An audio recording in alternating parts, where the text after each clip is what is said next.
Playwright and poet, William Shakespeare changed the English language. He's a household name worldwide, 400 years on. But he is also an enigma.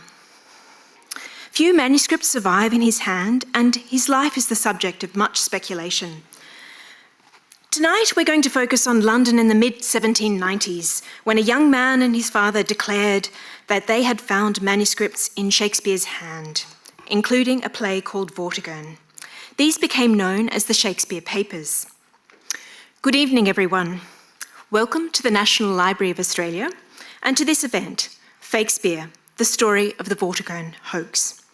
My name is Susanna Hellman, and I'm the library's Rare Books and Music Curator. As we begin, I'd like to acknowledge Australia's First Nations peoples, the first Australians, as the traditional owners and custodians of this land, and give my respects to their elders, past and present, and through them to all Australian Aboriginal and Torres Strait Islander people. We're thrilled to have you here for this very special event, presented in partnership with the Australian National University's Centre for Early Modern Studies and Bell Shakespeare. With us is Dr. Kate Flaherty. Kate is a senior lecturer in English and drama at ANU. Her current book project investigates how female performers have shaped political modernity. Her first book, Ours as We Play It, Australia Plays Shakespeare, 2011, looks at Shakespeare in performance in Australia. Among her many publications are articles for The Conversation and The Guardian. Kate was 2019 winner of the ANU Vice-Chancellor's Award for Excellence in Education and is a Senior Fellow of the Higher Education Academy. Joining Kate to interpret these works dramatically are two wonderful performers. Jo Turner is an actor, stage and screen director, writer, teacher, communications coach and facilitator. A graduate of Melbourne University and the École Jacques Lecoq, he has worked nationally and internationally in the performing arts industry for 30 years. Credits include for Bell Shakespeare, director Macbeth Undone, actor The Merchant of Venice, Anthony and Cleopatra, Twelfth Night, Replacement. Emily Edwards is a graduate of NIDA in acting and is the resident artist in education at Bell Shakespeare. Some of her stage credits include a national tour with The Players for Bell Shakespeare, Feste in Twelfth Night, directed by Tom Wright, The Young Wife in Hello Again, Abigail in The Crucible, and Fiona Carter in The Removalists for the Sydney Theatre Company. In addition to performing, Emily has been a teaching artist for over 10 years, having worked with Bell Shakespeare, the Australian Shakespeare Company, Theatre INQ, Poetry in Action, and running an independent singing studio. Please join me in welcoming Kate, Jo, and Emily.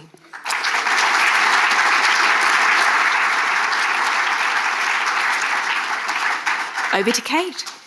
Thanks, Susanna. It's been absolute delight working with Susanna for the second year running. And I think I've learnt in the process of chasing down this hoax that it is a little bit like a procedural drama.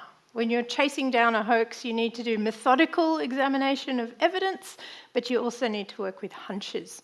So I think together, Susanna and I have brought both kinds of thinking. I won't claim that one of us is one or the other. I think we know, though. So last year we were thinking about a young boy whose name was William growing up in Stratford-upon-Avon. He was an ambitious young man and he climbed to fame from an artisanal background. His father was a glove maker. This year we're looking at another William who was likewise ambitious but perhaps not quite as talented. This is William Henry Ireland. William Henry Ireland claimed to have access to a trunk of old manuscripts. His father, who was a keen antiquarian, asked him to bring some home. Henry William brought them home and said, "This looks like a signature of Shakespeare." His father believed him and said, Is there any more, William Henry? William Henry continued to produce these manuscripts.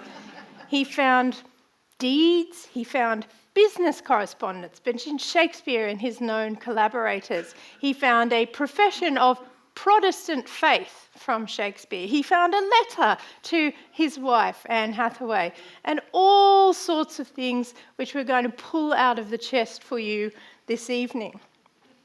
Samuel Ireland was very excited and he rushed these things to publication. In 1795, in December, these items were published so that everybody could enjoy this wonderful discovery of Shakespeare documents. Although he held one back, and that was the full play that William Henry had discovered called Vortigern, because that was intense negotiations with both Covent Garden and Drury Lane, the two patent theatres of the time.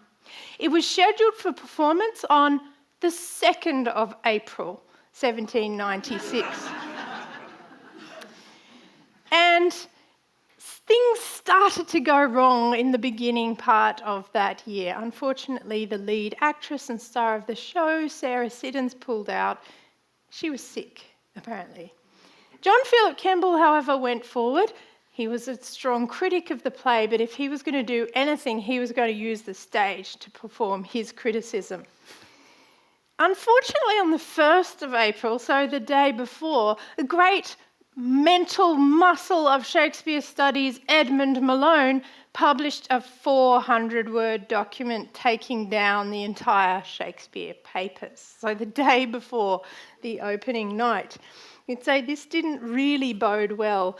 Samuel Ireland was a little bit concerned. He had a box in the theatre on the night, but he distributed handbills telling people to pay no attention to the illiberal and unfounded assertions made by Mr. Malone.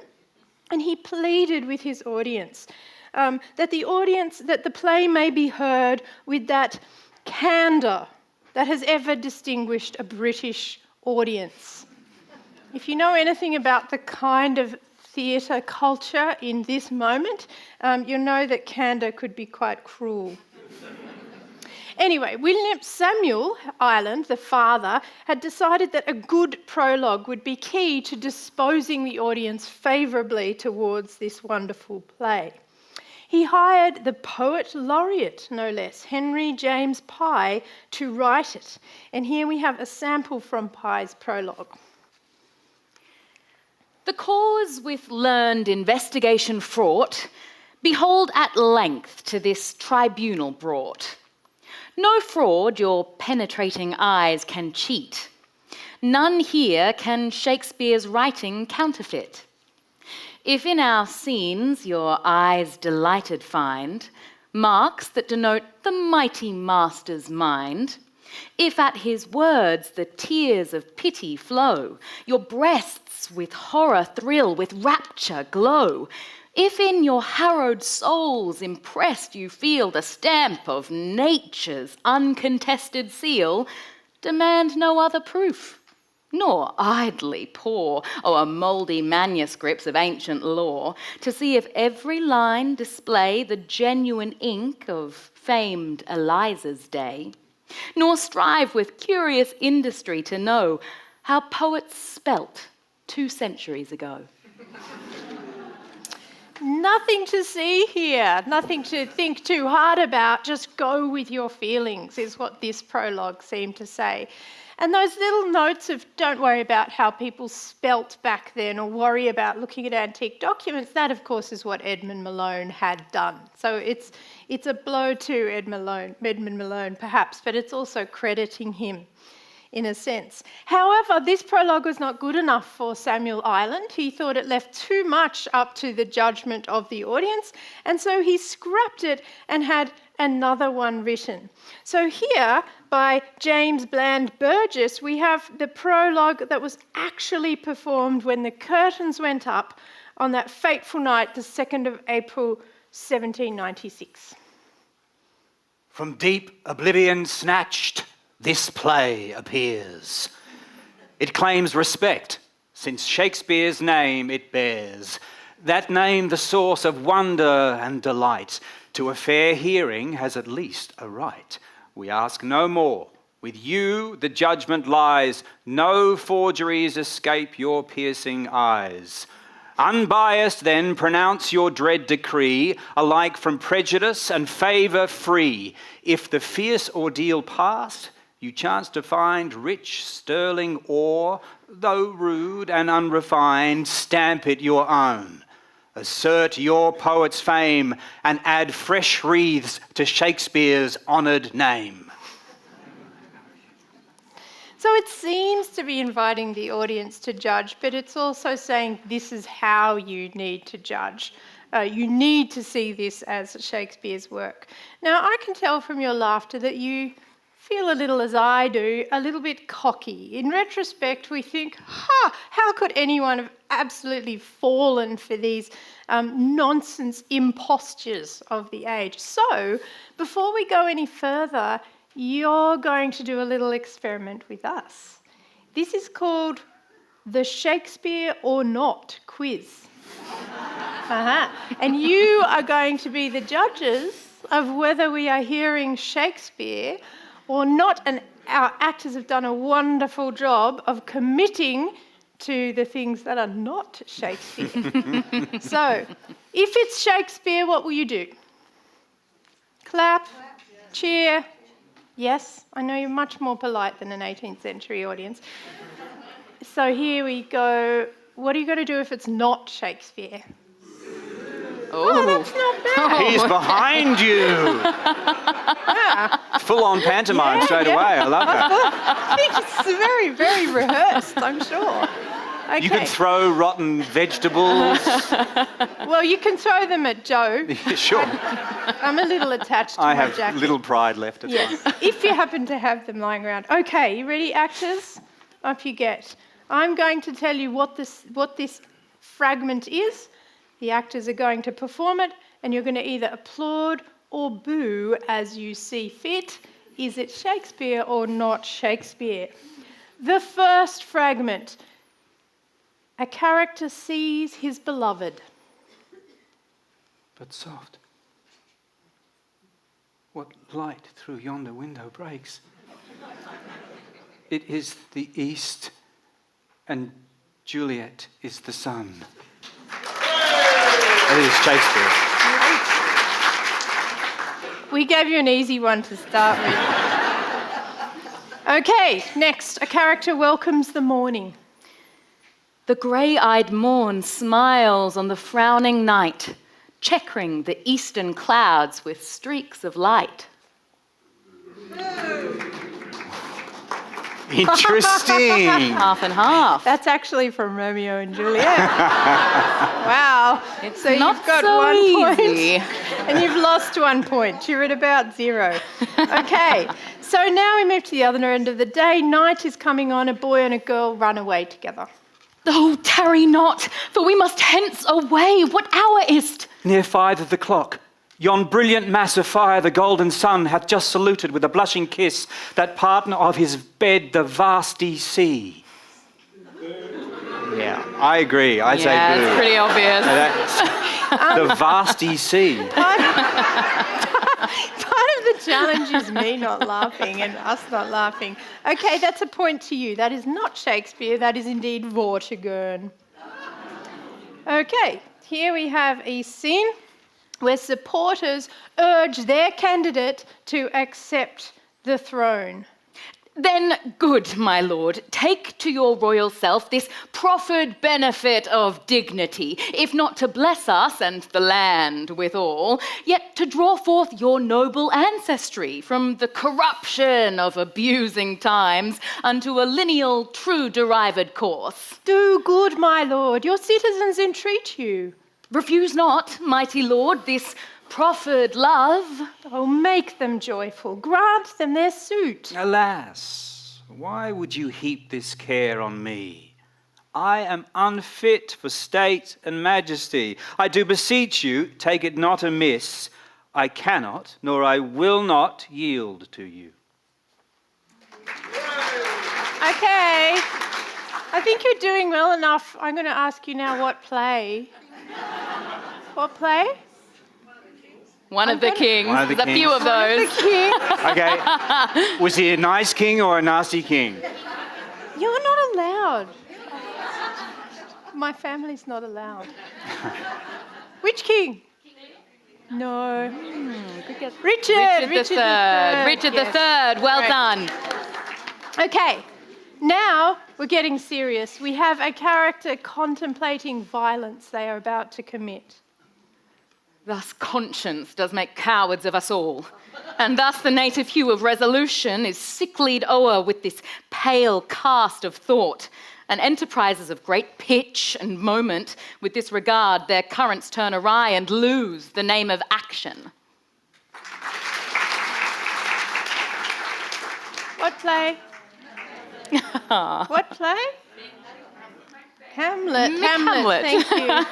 Not Macbeth. Okay, now for a change of tone, we have a character contemplating violence they're about to commit. Fortune, I thank thee. Now is the cup of my ambition full, and by this rising tempest in my blood I feel the fast approach of greatness, which e'en like a peasant stoops for my acceptance. But hold, O conscience, how is it with thee? Why dost thou pitch me thus? For should I heed thee, then must my work crumble and fall to naught. Come then, thou soft, thou double-faced deceit. Come, dearest flattery. Come, direst murder. Attend me quick and prompt me to the deed. You're clapping for William Henry Ireland. Wow. Don't forget, William Henry Ireland had one advantage that William Shakespeare didn't have. He had William Shakespeare. Okay, now we have a character contemplating violence they're about to commit. To me the king hath ever been most kind, yea, even lavish of his princely favours, and I this his love I do requite with murder. And wherefore this? What? For a diadem? The which I purchase at no less cost than even the perdition of my soul. Still, at that selfsame price, I will obtain it.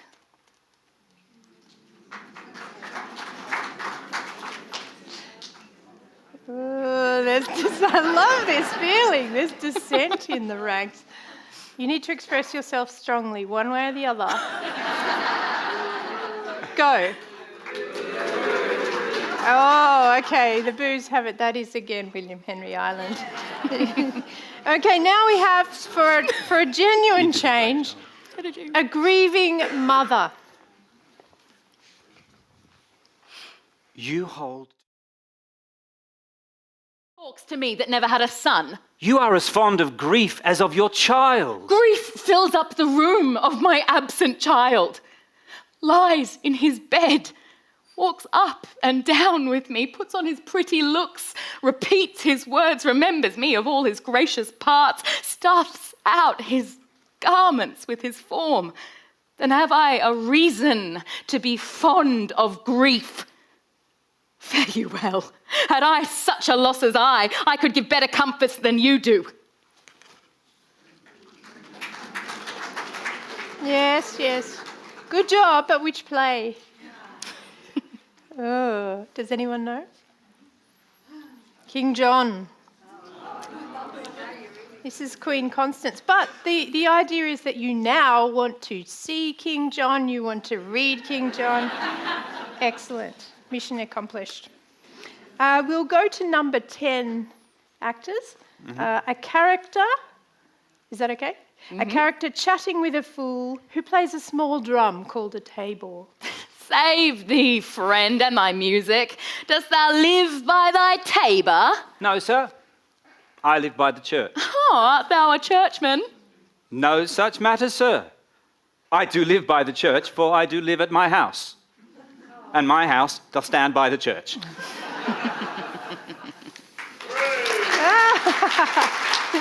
Okay, must have that lift of Shakespeare's comedy. And we now have an abandoned woman. My brain grows hot. I can no longer bear it. Forbid his presence too, or I am distracted, and sleep will quiet me. I'll to the poppy, and with its juices drench these feverous lips.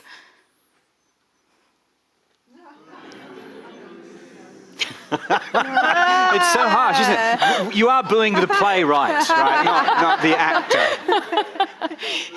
The poppy, Shakespeare uses the word poppy only once in his whole canon of works, whereas poppy and opium in the late 18th century would have been very much on the mind. Okay, the last one. We now have the Fool's Epilogue. Chance, you will ask if this be tragedy. We kill, indeed, yet still 'tis comedy. For none save bad do fall, which draws no tear, nor lets compassion sway your tender ear. Play, we'll grant it, the story ye have read, for 'tis well chronicled in Holinshed.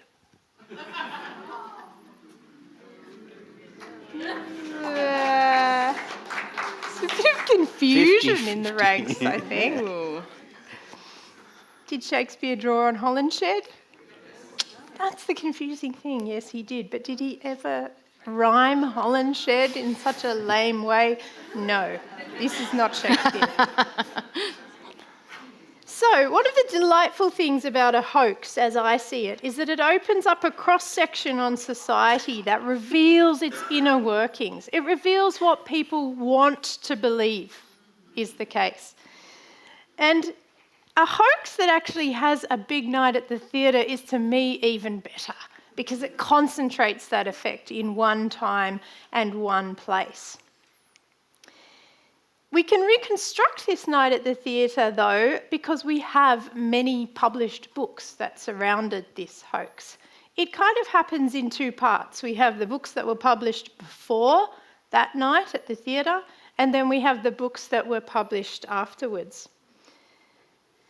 When I first suggested that we look at Vortigern when we did the Shakespeare Public Lecture last year, I only knew that the library held an 1832 copy of Vortigern. Very, very irresponsible of me. But Susanna has brought forth all of the books associated with this extraordinary controversy, as if from a treasure chest, in fact. As if from a mystical chest. So tonight we're going to work together, Emily and Joe and I, to share what we've discovered about the inner play of Vortigern, but also to look at the drama of publications, of books and controversy that surround it. So to introduce us to the first set of books, we're going to take a break and invite Susanna back.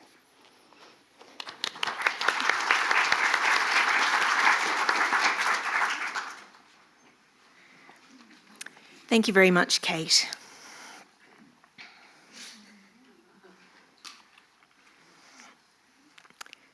I didn't use my slide. No. As part of my Shakespeare mania last year, for various pieces of work, I came across this portrait of Shakespeare. It's bound into one of the major books we're going to explore this evening. We used it for the advertising for tonight's event. Reminiscent of the Droeshout portrait of William Shakespeare, from the frontispiece to the first folio of 1623. The one on the right is actually from a later edition that we hold in the collection. Well, the portrait, anyway. It is intriguing. What is it? As Kate said, the more we looked, the more we realised the library has relating to this story we're telling tonight. First, some background to the library, its history and rare books collections. The library is the oldest national collecting institution in Australia. It has its origins in the Commonwealth Parliamentary Library of 1901, which served the federal parliament and the nation, first in Melbourne and then in Canberra from 1927. The National Library Act in 1960 formalised the separation of the National Library and Parliamentary Library.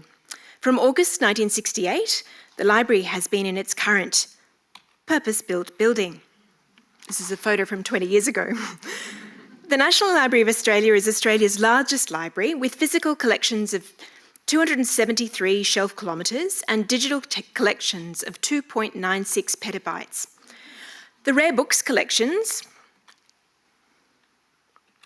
run to about 80,000 overseas rare books and 60,000 Australian rare books. We also have rare books in our pictures, manuscripts and maps collections. When it comes to William Shakespeare, playwright and poet, the library's collections are at their best on how his plays have been performed in Australia from the late 18th century to the present. And here he is again. Playbills, programs, posters, costume designs, photographs and manuscripts. The library's rare books collections are at their best post-Shakespeare. Shakespeare improved. In the late 17th century, here is The Tempest as enhanced by Restoration playwrights John Dryden and William Davenant, and Shakespeare edited in the 18th century. Here are just some of them. These holdings do not frequently take centre stage. In this paper, I want to lay out some highlights in all their PowerPoint glory. Here's the first of two salon hangs. 18th century Britain was a great age for Shakespeare editions, and we have pretty much all of them here at the library. They are multi-volume works, and what I've got here on the screen are the title pages of each of their first volumes. We do have some of them in multiple copies. Many of our Shakespeare editions, the early ones, and at least half of the books we're talking about tonight are from the David Nicholls-Smith collection.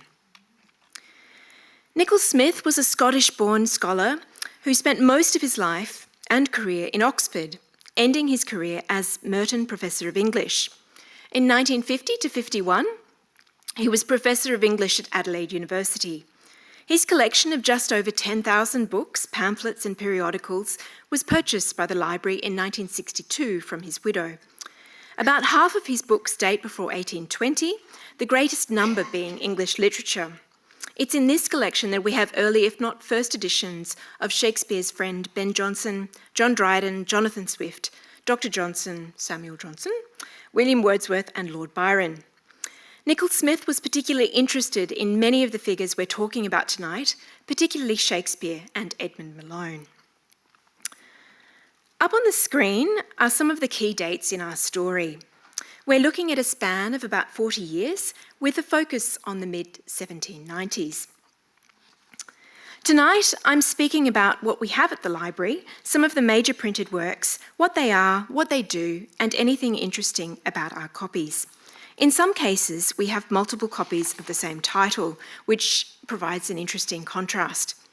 In preparing for tonight, I've found we have a counterfeit edition. Very appropriate. We'll come to this slide later. To the first book, Samuel Ireland was the father of William Henry Ireland, and he appears to have been a complicated and ambitious man. Born in 1744, he was first a Spitalfields silk weaver, then merchant, with a sideline career as a draftsman and engraver. He was an honorary member of the Royal Academy of Arts from 1768 and exhibited at the Academy. He etched the work of William Hogarth and others. His housekeeper, also known as Mrs. Freeman, was really his lover and thought to be the mother of his 3 children, including the great forger himself. She, Anna Maria de Burgh Coppinger, had previously been the mistress of the Earl of Sandwich, the first Lord of the Admiralty at the time of James Cook's 3 Pacific voyages. The library has a strong collection of his manuscripts. In 1790, Samuel Ireland's first travel book appeared, a picturesque tour through Holland, Brabant, and part of France.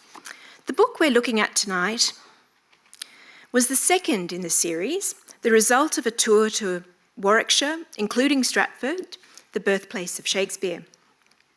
He says the tour took place in the summers of 1792 and 1793.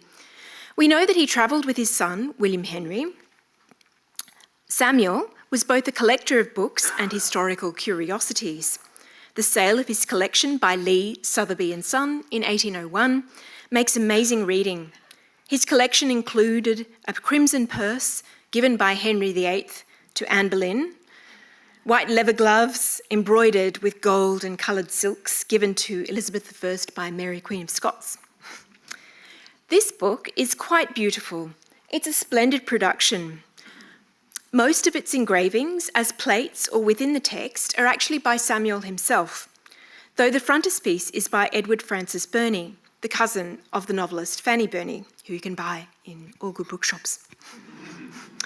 You can see Shakespeare himself playing the lyre on the right, leaving no doubt about how central Shakespeare is to this book. 2 issues were produced, one the large paper issue and the smaller one, which is what we have. According to his son, Samuel had long loved the works of Shakespeare and used to read passages aloud. In this book, Samuel writes about Shakespeare with enormous reverence. It's clear that Samuel Ireland is focused on the discovery of new information. If in the pages of this volume he may be thought in the smallest degree to have elucidated any circumstance of Shakespeare's life or any passage in the noble effusions of his more than human mind, his utmost pride and wish is fully gratified. It goes on, but I won't continue.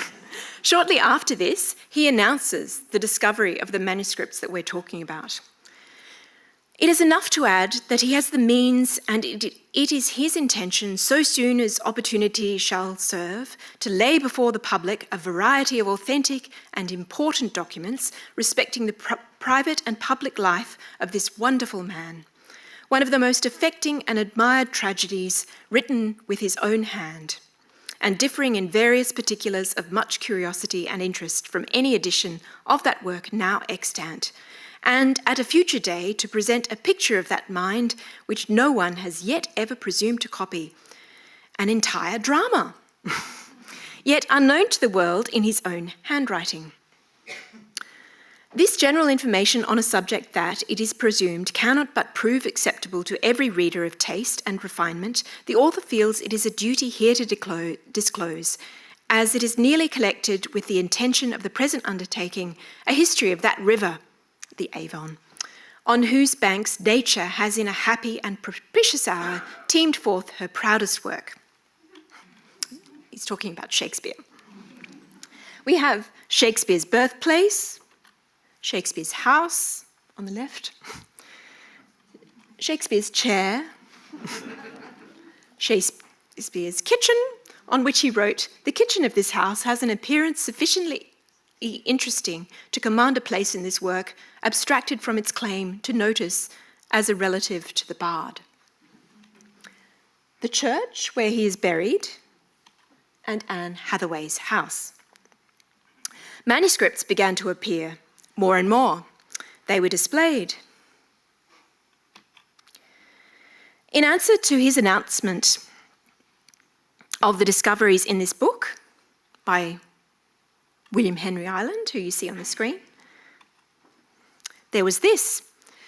It came out in December 1795, the Miscellaneous Papers. Edited by Samuel Ireland, it transcribes the papers that had appeared at that time, including an early version of King Lear and a fragment of Hamlet. The play Vortigern was a notable exception. It was not published until 1799. The National Library holds 2 copies of this book. The English Short Title Catalogue, the most authoritative international catalogue of books of this period, names 3 variants. Basically, both of ours are the budget versions with only 1 illustration. The other 2 had plates. One was a folio edition. That means that it was quite large. Of our copies, one is in a modern binding and the other in an early 19th century binding, but they are still very rare. A large proportion of them were actually burnt after the Edmund Malone's book came out. The only engraving in both our copies was actually just the Shakespeare portrait you know. So what exactly is it?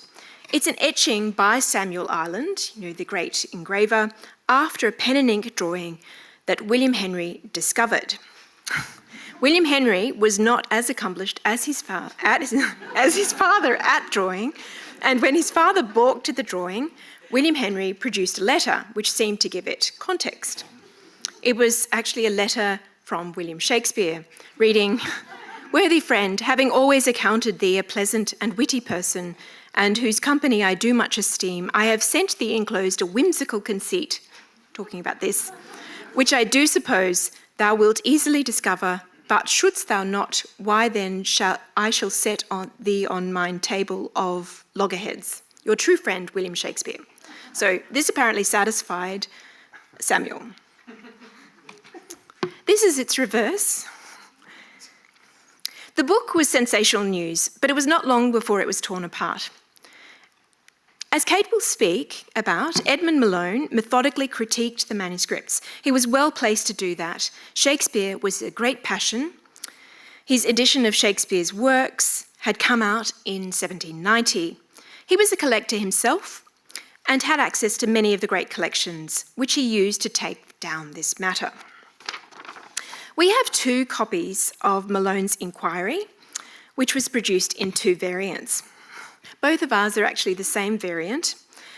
The book was an extraordinary piece of scholarship, completed at a feverish pace. We know that he started work on around the 10th of January, 1796, so the other book had only just, the one we just saw before, had only just come out in December. By the end of that month, it had started to go to print, and by the 31st of March, printing was complete. I'm going to focus on one of our copies. It's in its original publisher's binding. It's a cheap binding. What makes it more interesting is that it was a library book at one point. On the cover, you can see the remnants of Book Club. On the front end paper, there is a notice about the penalty for late return. Nothing like a threat in a library book. The forfeit for not returning this book is 1 shilling and 6pence, and that to be doubled every month until the book is reproduced, or the original price of it is made up. The book includes 3 plates which reproduce some of the Shakespeare papers and compare and contrast them with known examples of the handwriting of the so-called authors. So here you have 2 of the 3. So what he's done is that he's basically got reproductions of the Shakespeare papers, and then he's compared them with things either from his or from other collections, like collections that are now in the British Library, say the Harleian papers, and he provides a very wonderful comparison. Over to Kate.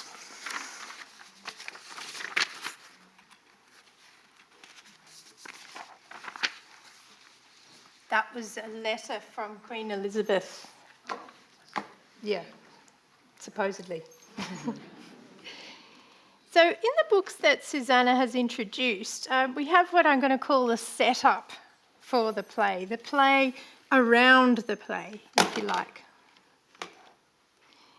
Before William Henry forged a whole play, he laid this trail of evidence that would answer questions, or which he hoped would answer questions that would come later.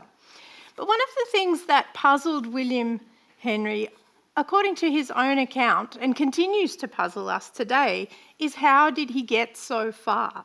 How did he get away with it for so long? To answer this question, we have to reflect on the context in which he lived. In any age, humans have a strong tendency to believe what they need to be true in order to uphold their preferred view of reality. William Henry Ireland created a version of Shakespeare that ticked a lot of boxes about what people wanted to believe about Shakespeare in his era. But let's turn the light on us. Imagine if we unearthed documents today that suggested that Galileo had grave concerns about the effects of fossil fuel use. We'd want them to be true. The first person William Henry needed to convince was his father. This was not difficult. As you can see from his book Picturesque Views of Stratford, he had invested in this ideal rural village hometown for his hero Shakespeare. Now, Stratford had only really landed on the map as a tourist destination in 1769, when the great actor and prior manager of Drury Lane had organised the Shakespeare Stratford Jubilee. This was a grand 3-day festival. It had an opening of the town hall, a masked ball, fireworks, a specially written ode, a pageant. Most of it was washed out by rain. James Boswell, of whom we'll hear a little more later, commented on his experience of the Stratford Shakespeare Jubilee. After the joy of the Jubilee came the uneasy reflection that I was in a little village in wet weather and knew not how to get away. If you've done a touring holiday of England, you may sympathise. Still, the romance lingered for the die-hard Shakespeare fan Samuel Ireland. As William Henry Ireland recounted in his confession, Samuel was dead set on finding some traces of his idol. We visited Clopton House, about a mile from Stratford, and the gentleman who occupied it behaved to us with much civility. On my father saying he wished to know anything relating to our bard, the gentleman replied that had he been there a few weeks sooner, he could have given him a great quantity of his and his family's letters. My father, much astonished, begged to know what had become of them. The gentleman's answer was that, having some young partridges which he wished to bring up, he had, for the purpose, cleared out a small apartment wherein these papers lay, and burnt a large basketful of them. He said they were all rotten as tinder, but to many of them he could plainly perceive the signature of William Shakespeare. The Stratfordians surely saw Samuel coming.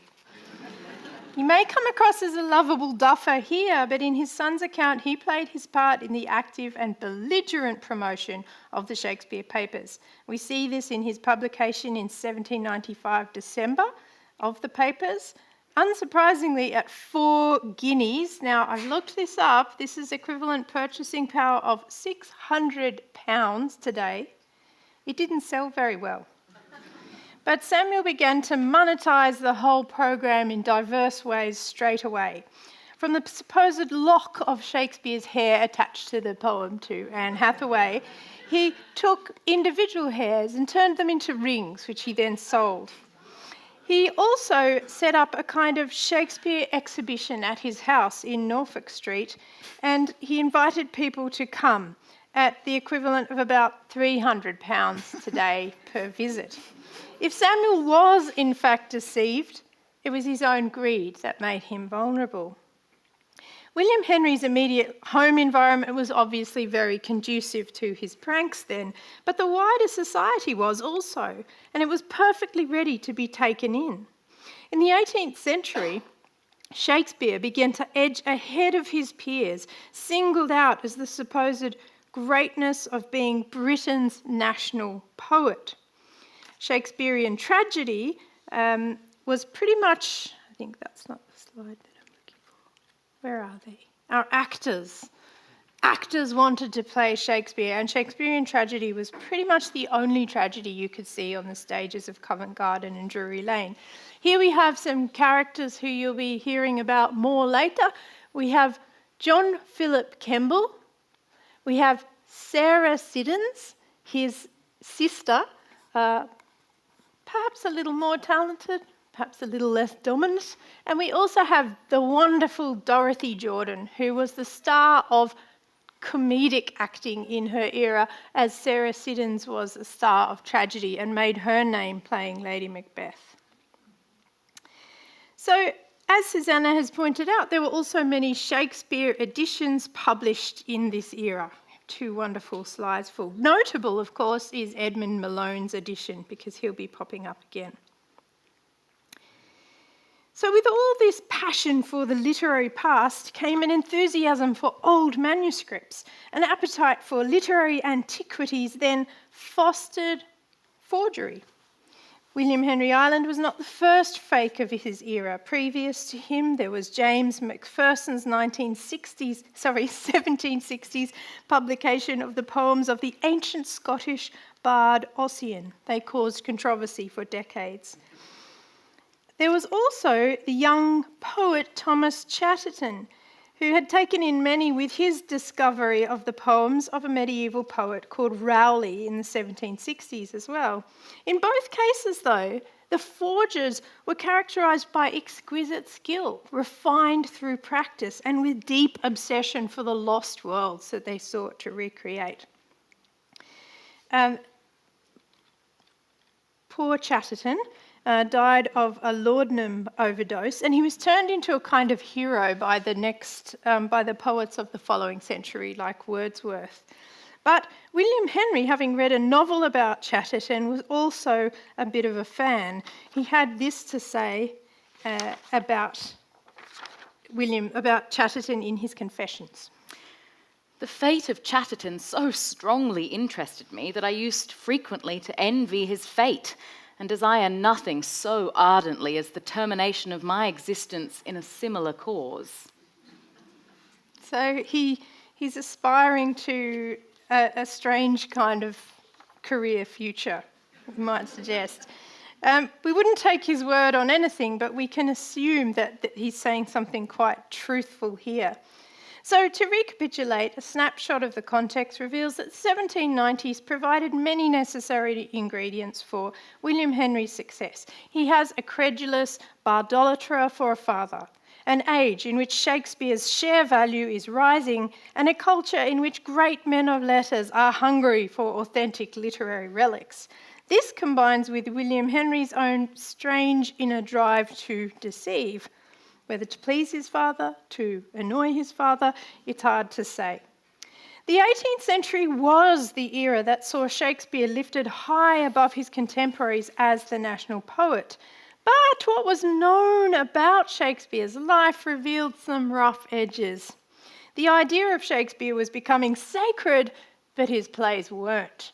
They were adapted and twisted and changed to suit the mood of the moment.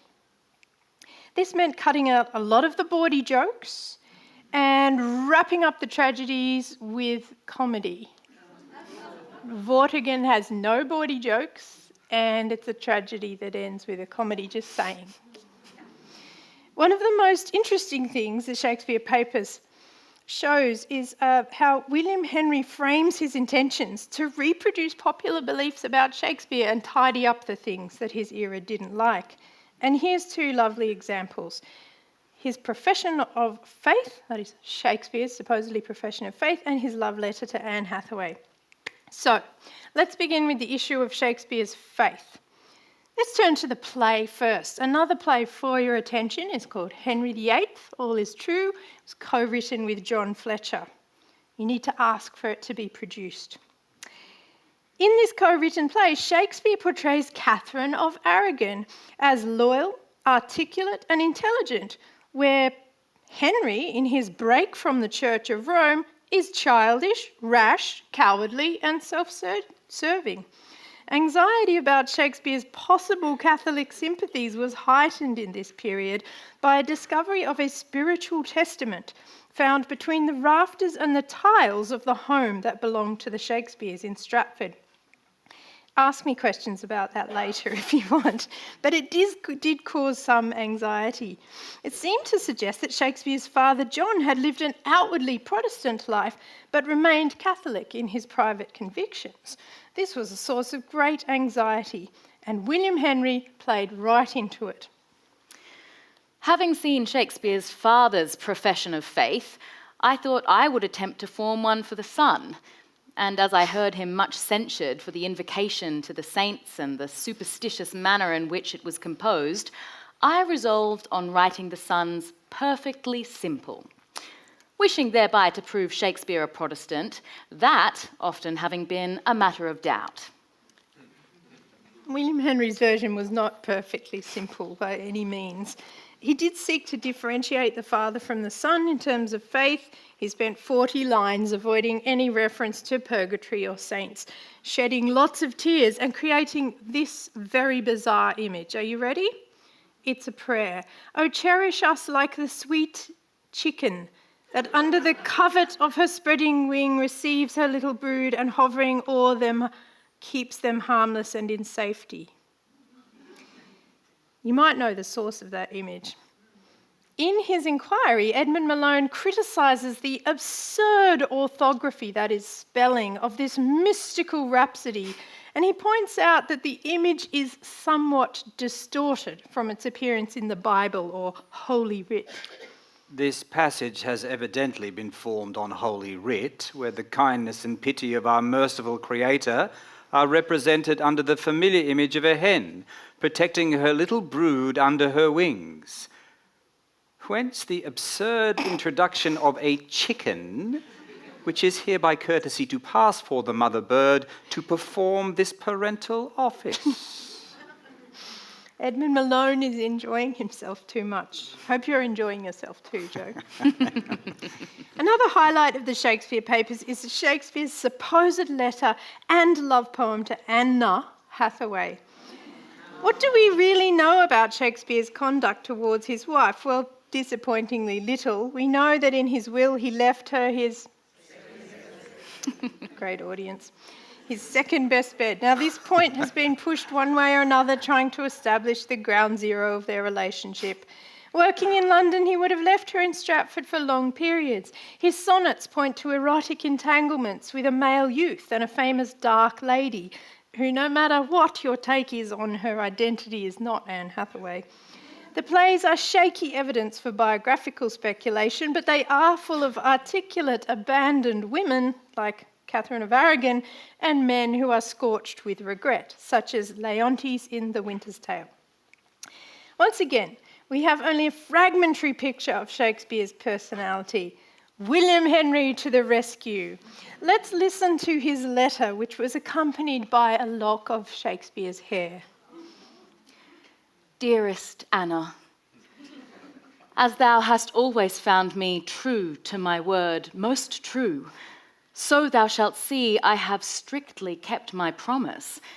I pray you, perfume this, my poor lock, with thy balmy kisses, for then indeed shall kings themselves bow and pay homage to it.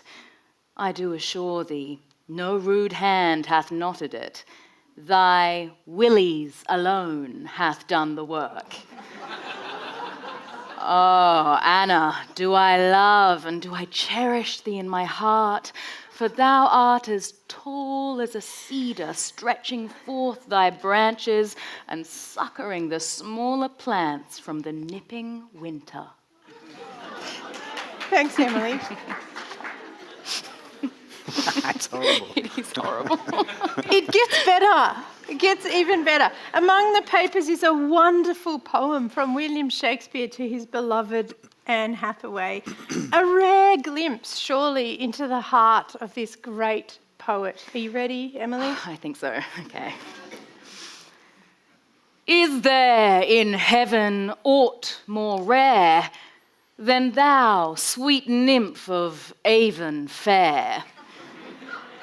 Is there on earth a man more true than Willie Shakespeare is to you?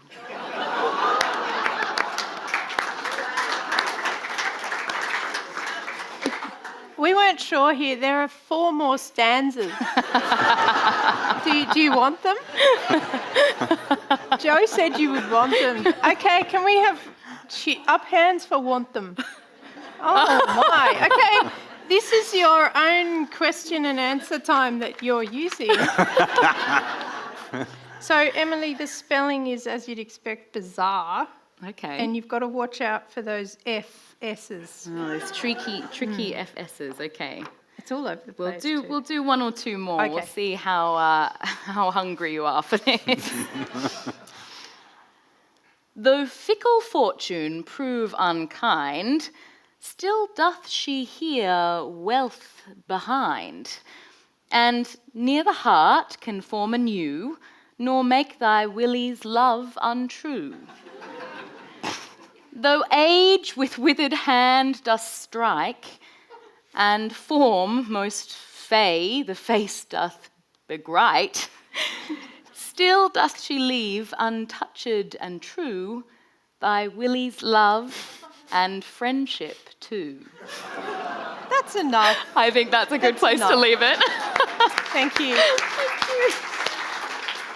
It reminds me of the verses that Orlando pins onto trees in As You Like It, and which Celia makes fun of appropriately. Edmund Malone, in his scathing demolition of the Shakespeare papers, spends 100 pages dissecting that supposed letter to Shakespeare from Queen Elizabeth and 1 page on the poetry that you just heard. We can see how the forged documents were designed to appeal. They solved these great problems. Was Shakespeare a true Protestant? Was Shakespeare faithful and loving as a husband? But William Henry also began to forge documents to answer the questions that were coming his way.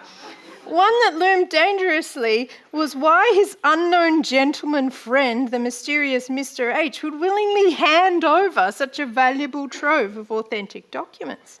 First, he said, well, he had put Mr. H in his debt by finding a document that ascertained some property to Mr. H. Fair enough. It would have to be pretty good property. But more importantly, William Henry discovered another document that proved he himself had a legitimate right to the Shakespeare papers. Where there is a will, there's a will to be forged. Or at least a deed of gift. It turned out that one of his own ancestors, named William Henry, had once saved the life of William Shakespeare in a drowning incident. And this is what William Shakespeare wrote after the incident. On or about the 3rd day of last August, having with my good friend, Master William Henry Ireland and others, taken boat near unto my house aforesaid, we did purpose going up Thames. But those that were so to conduct us, being much too merry through liquor, they did upset our aforesaid barge. All but myself saved themselves by swimming. Master William Henry Ireland, not seeing me, did ask for me, but one of the company did answer that I was drowning, on the which he pulled off his jerkin and jumped in after me. With much pains he dragged me forth, I being then nearly dead, and so he did save my life, and for the which service I do hereby give him as followeth. What followeth is 5 of Shakespeare's extant plays, the enduring copyright to them, and 1 Shakespeare play that didn't exist yet, Henry III. So William had plans for writing more Shakespeare plays. He was clearing the way to do so. There's also complicated, weirdly spelled instructions for how these plays are to be passed down through the Ireland family to the oldest son with the name William Henry. Edmund Malone's excoriation of the deed of gift is fierce. He points out that the word upset, meaning a boat overturned by a wave, was modern usage, not likely to happen in 1604, nor on the Thames. It is in this section of his inquiry that I got the strongest sense of just how much pleasure this barrister come formidable literary scholar had in tearing the Shakespeare papers to shreds. Listen to him here warming up for his attack. Having now dispatched all the smaller fry, we come to the great Triton of the minnows, Master William Henry Ireland, a most expert swimmer, and one whom, if we are to give credit to this deed, our poet wore in his heart of hearts. In plain language, we are presented with a deed of gift from William Shakespeare to his friend and neighbour in the Blackfriars, William Henry Ireland, as a reward for his having saved our poet from being drowned in the Thames. This is not someone who you would want on the Viva panel for your thesis. Next, he moves on to the ludicrous details of this riverside rescue, and he criticises Shakespeare's imaginary friend for his slow response time. Shakespeare, in similar circumstances, I have no doubt, would have plunged in, accoutred as he was, but his friend, warmly as he was attached to our author, though this accident happened close to the shore, which he had just reached by swimming, would not venture again into the water till he had taken off his jerkin, which we may suppose was made of blue velvet, drawn out with white satin and given him by his friend, his Shakespeare, out of that splendid wardrobe, an account of which is reserved for a subsequent page. As for the other expert swimmers, they most unfeelingly stood stone still. One only of them observing that Shakespeare was drowning. I've never laughed so much as I have in the preparation of this paper. At our practice session, I was trying to stop laughing. Okay, he's not finished yet. Next, he points out the oddity of there being someone called William Henry in 1604 at all, because it was almost entirely unheard of to bestow two Christian names on one person.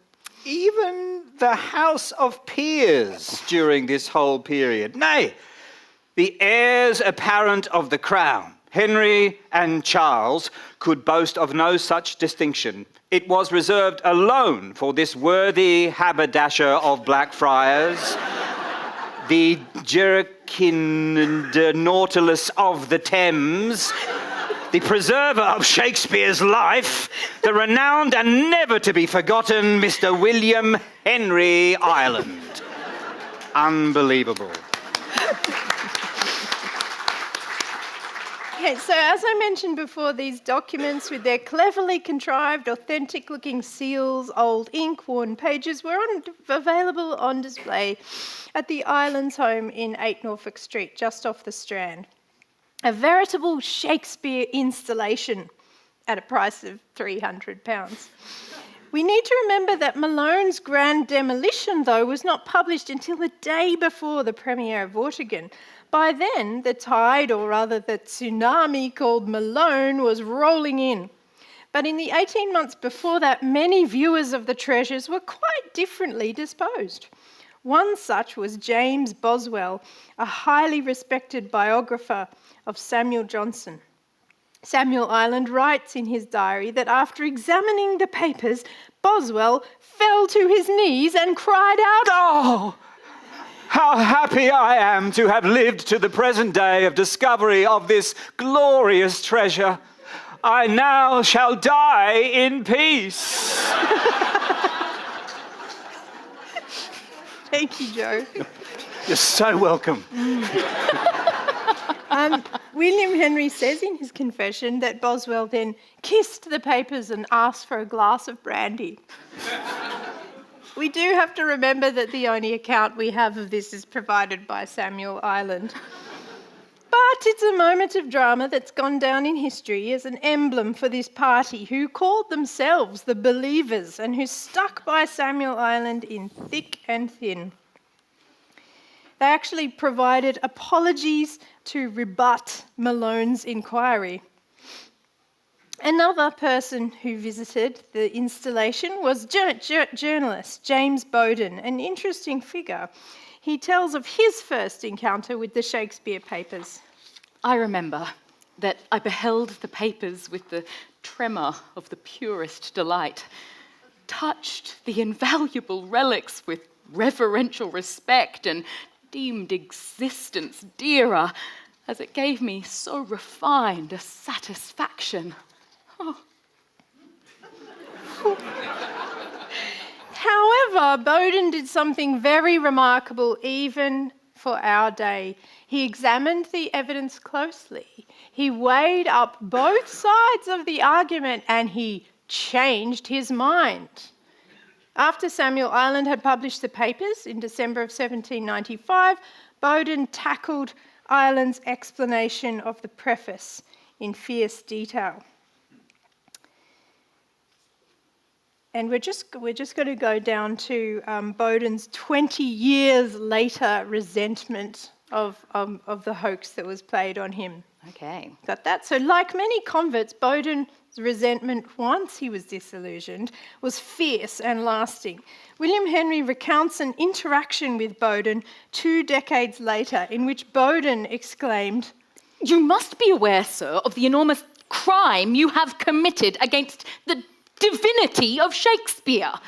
Why, the act, sir, was nothing short of sacrilege. It was precisely the same thing as taking the holy chalice from the altar and... Beep. They're in.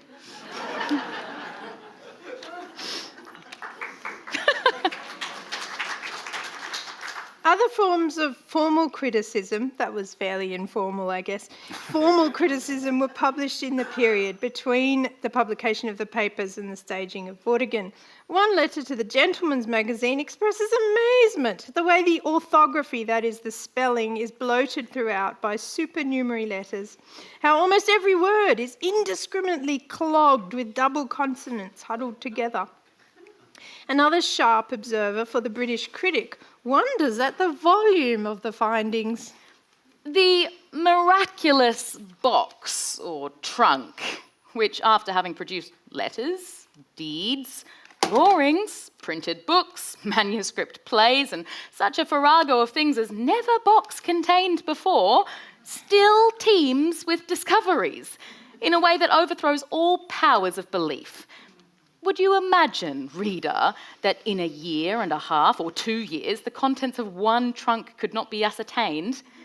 Were there 20, they might have been examined in a month, a little month. So while men of letters debated this argument fairly politely, the popular press launched attacks that drew on exactly the same observations, but in quite a different tone. An excerpt from the 14th of January 1796 in the Telegraph postured as being a newly discovered letter from William Shakespeare to his friend Benjamin Jonson. Let me just find it for you.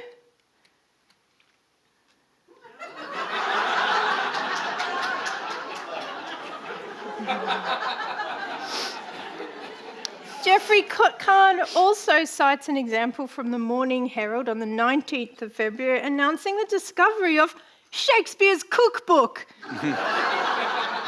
with a recipe for... You can see the fun they're having at the expense of William Henry Ireland's weird spelling. It's difficult to gauge what the extent of Edmund Malone's devastating blow was on the trial by audience night of Vortigern at the theatre. Remember, his inquiry was published only one day before the premiere performance, so not many people could have read it, nor had Malone the chance to examine and critique the play, as it had not yet been published. But what he did do was heighten the atmosphere of controversy that surrounded it. The significance of Malone's detective work, though, extends well beyond Vortigern and the Ireland case. He used a range of methods that he'd evolved in comprehensive exposure of the Chatterton forgery, and it set him apart from the hunch-led amateurs of his day, made him a forerunner of, well, my job, really, of meticulous modern-day bibliographic scholarship. Maybe that's not me exactly. He made systematic comparisons between the forgeries and the real documents he had collected from the period, noting the spelling of particular authors, their phrase stylistics and handwriting. So in this, he was a precursor of computational analysis used today to explore so-called author controversies. By reproducing the forgeries side by side, though, with samples of authentic documents, he invited readers to be investigators too. And I'm inviting you now to tell me what's wrong with this picture. So this is a transcription. This is not the Shakespeare hand, obviously, it's printed. What doesn't work here?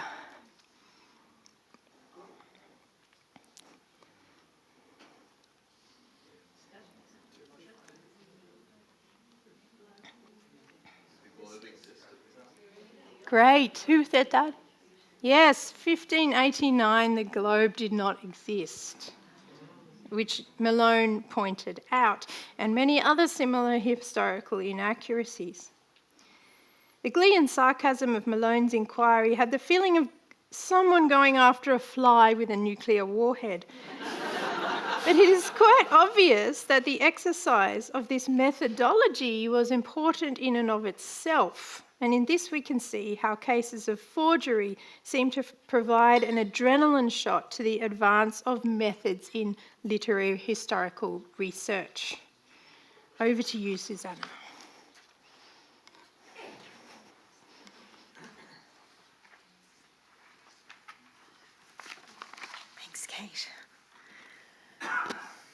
to the books.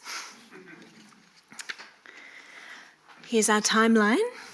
The first book I'm going to talk about is Vortigern, the publication of it. So the copy that we hold dates from 1832. We don't hold the 1799 edition of the play. But what's interesting about the 1832 is that it's a chance for Ireland to tell his story once again. We'll look at his earlier confessions just in a minute. But what's very interesting about this is that the wording of the title on the cover and the title page are both very interesting. You have a little piece of paper adhered to buff paper. It says, Shakespeare Forgeries Vortigern. Really owning it, I think. With an original preface by W.H. Ireland. Then, on the title page, you see Vortigern, an historical play with an original preface by W.H. Ireland. So it doesn't really say that Ireland wrote Vortigern, but it says below, represented at the Theatre Royal, Drury Lane, on Saturday, April the 2nd, 1796, as a supposed newly discovered drama of Shakespeare. So a page in Ireland's hand flips out opposite. This is the beginning of the preface. It's probably too tiny to read. But no one connected with literature or who feels partiality for reading on hearing the title of Vortigern and Rowena mentioned, but has more or less a confused idea respecting this dramatic effort. It goes on and on and on. It's quite long, but it's great.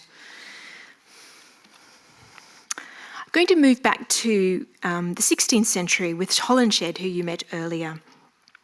We know that Ireland drew on Holinshed's chronicles of England, Scotland and Ireland for the play Vortigern. One of the major histories of Britain, the first part came out in 1577. Ours is unfortunately missing its title page and has been trimmed and rebound. Shakespeare's known to have used Holinshed for King Lear, Macbeth and Cymbeline and his history plays, though he's thought to have used the expanded 1587 edition. Vortigern, who you see on the bottom left, is a minor character in Holinshed, and his story gets few column inches. He doesn't even get one of these beautiful woodcut portraits. But he is there. What is most interesting about our copy of this book is that a girl, or a woman learning to write, called Anne Clopton, has inscribed her name within it, likely after numerous attempts. Now to move to the first of Ireland's confessions, which came out in 1796. This is an authentic account of the Shakespearean manuscripts. In this slim, unbound 43-page booklet, William Henry Ireland confesses to creating the manuscripts, exonerating his father, Samuel, in the process. It starts, "In justice to the world and to remove the odium under which my father labours by publishing the manuscripts brought forward by me as Shakespeare's, I think it necessary to give a true account of the business, hoping that whatever may occur in the following pages will be met with favour and forgiveness when considered the act of a boy." He provides a helpful summary at the end, showing those years in a legal office where he worked and had access to paper were not wasted. "First, I solemnly declare that my father was perfectly unacquainted with the whole affair, believing the papers most firmly the productions of Shakespeare. Secondly, that I am myself both the author and writer and have had no aid or assistance from any soul living, and that I should never have gone so far, but that the world praised the papers so much and thereby flattered my vanity. Thirdly, that any publication which may appear tending to prove the manuscripts genuine or contradict what is here stated is false, this being the true account." It's hard to know what to believe. Now, this booklet has presents. It looks old. It appears to be published by John Debrett, yes, the Debrett of the peerage, who had in the 1790s had his shop on Piccadilly in London.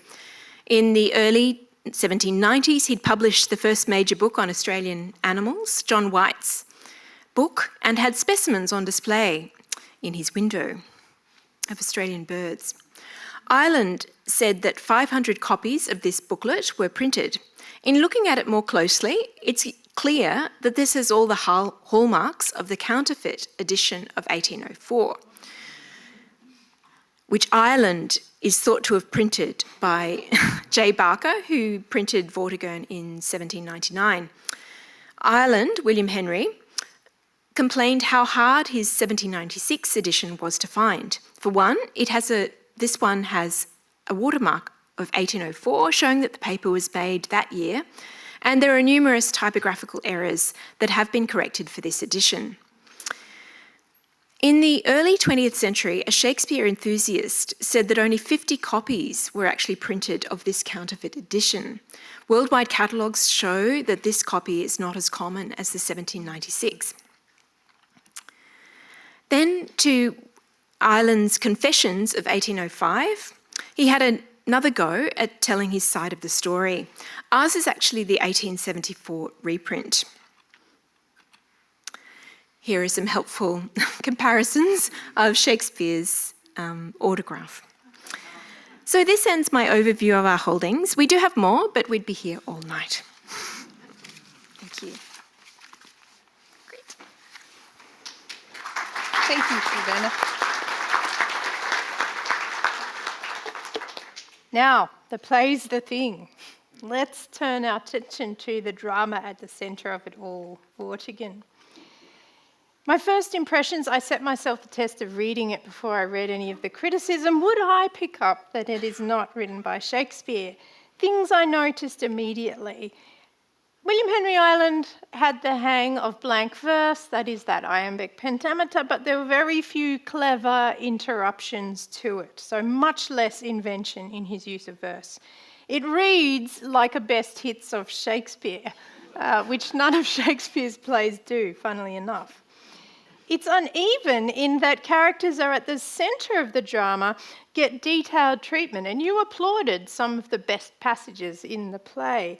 But characters around the edges, including pretty much all of the female characters, are stick figures, and the female characters hardly have an original thought, which is not anything like Shakespeare's female characters. Vortigern takes its topic as the key moment in history of post-Roman Britain, the moment when King Vortigern invited the Saxons to assist him to fight the Picts and Scots. There we have Holinshed. So William Henry followed Shakespeare in use of sources, and here we have Holinshed, but also Geoffrey of Monmouth's 12th century, the history of the kings of Britain. In both sources, Vortigern is a villain, a betrayer, but Ireland attempts to give him something of the inner complexity of Macbeth and Richard III. He's hungry for absolute power, but he has these moments of reservation.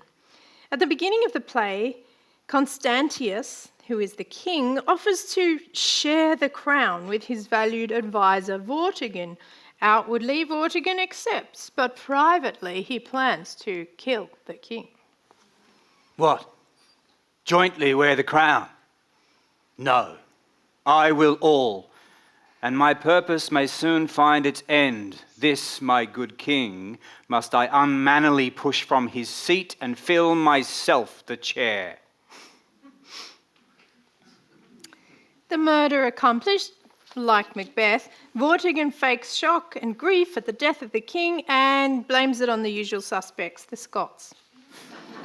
In a scene like in Richard III, Vortigern's supporters, a nebulous bunch of unnamed barons, urge him not to surrender the crown fully to King Constantius's son, but to share it with him.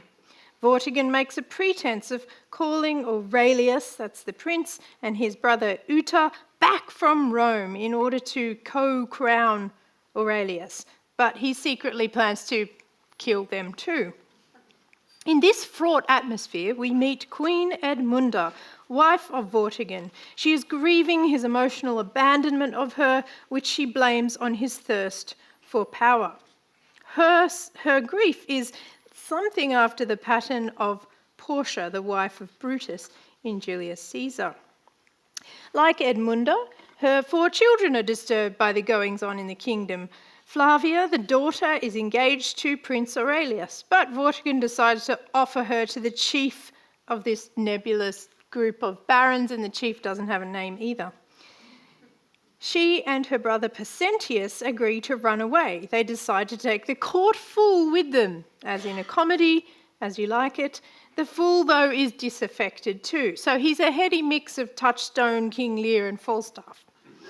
In Act 2, we jump to Rome. King Constantius' sons, Aurelius and Uta, receive word of their father's death at the hands of Vortigern. They decide to return and raise an army, where? In Scotland, of course, to take their rightful place on the throne. We then catch up with Percentius and Flavia, now disguised as a boy. Unlike in Shakespeare's cross-dressing escapades, where the dressing is centre to the action, Flavia's disguise just turns up as an afterthought. Perhaps it was. We'll return to that point later. At the beginning of Act 3, Vortigern, apprised of the coming threat, decides to enlist the support of the Saxons, King Hengist and his son Horsos. This, in the conventional history of the Britons, is the fatal misstep. The same act sees Aurelius and Uta land on British soil, and Aurelius prays uncannily like Henry V on the night before St. Crispin's Day. Emily? Oh God, why should I, a mere speck on earth, tear thousands from their wives, children and homes? Oh, wherefore from this transitory sleep that now doth steal them from their inward cares, should I fend thousands to cold, dreary death? 'Tis true, I am a king, and what of that? Is not life dear to them as 'tis to me? Oh, peasant, envy not the prince's lot. Thank you, Emily. So Flavia, who's running around in the woods with her brother disguised as a boy, begins to miss her mother, and she sings a sad song that is somewhat like Desdemona's sad song in Othello, and because I think it's time for a song, we're going to have Emily sing some of Desdemona's sad song in Othello. The poor soul sat sighing by the sycamore tree. Sing all a green willow, willow. Her hand on her bosom, her head on her knees. Sing willow, willow, willow.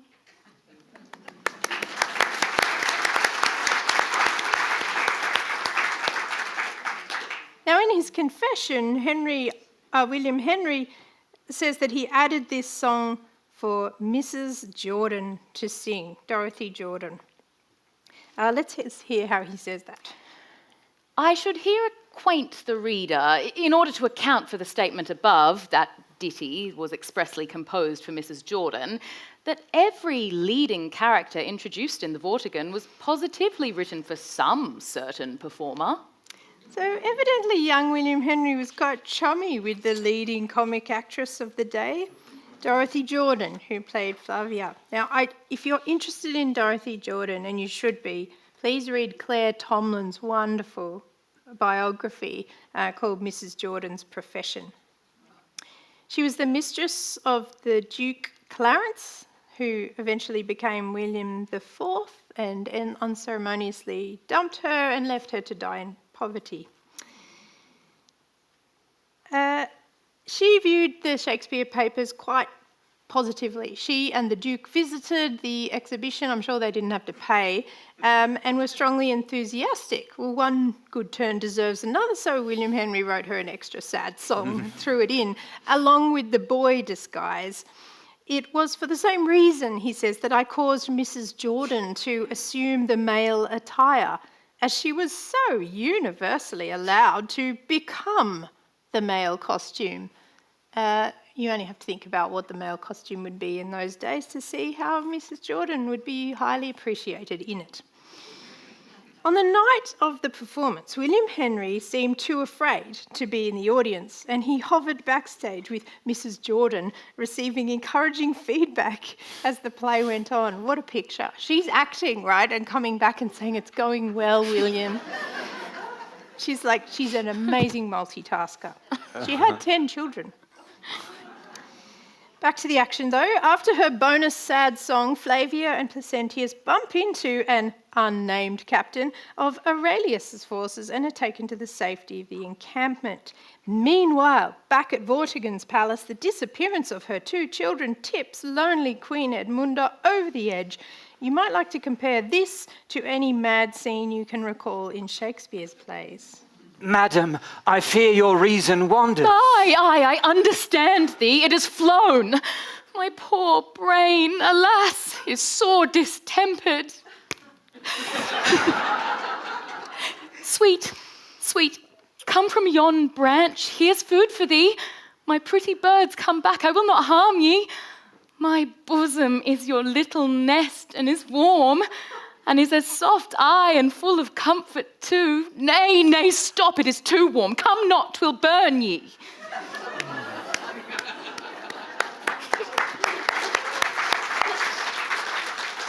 While this is happening in the palace, somewhere outside of London, the battle between Vortigern's forces, aided by the Saxons, and Prince Aurelius's forces, aided by the Scots, begins. It seems to go Vortigern's way at first, but then Placentius bumps into Hengist's daughter, Horsus, and kills him. For some reason, Horsus, who has just fought to the death for his own father, now decides to betray him. In his dying throes, he whispers in Placentius' ear.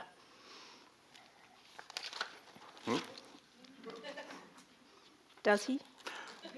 He doesn't need to, really. I shall whisper into Sentius's ear. But oh, I'm faint. Death's cold and heavy hand doth rest like ice upon my parting soul. Go to the king, I pray thee. Bid him beware of Hengist. This reminds me of... reminds me a bit of "Oh brother, where art thou? Do not seek the treasure."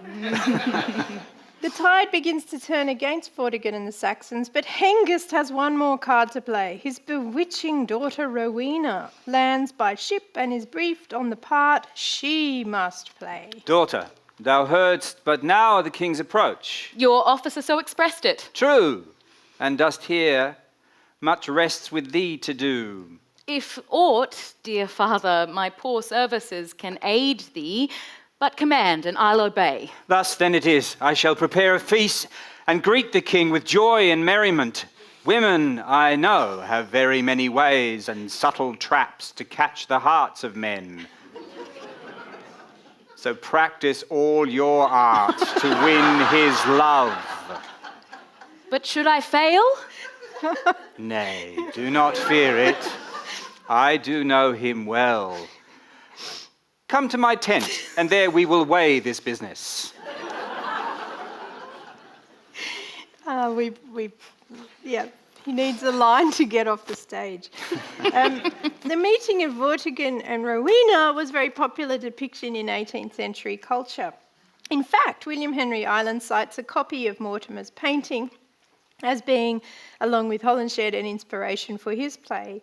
In Holinshed, Rowena is Confederate in the plan. In Ireland's play, she is an enigmatic figure who doesn't get to say very much. He seems not to know how to make her move or speak.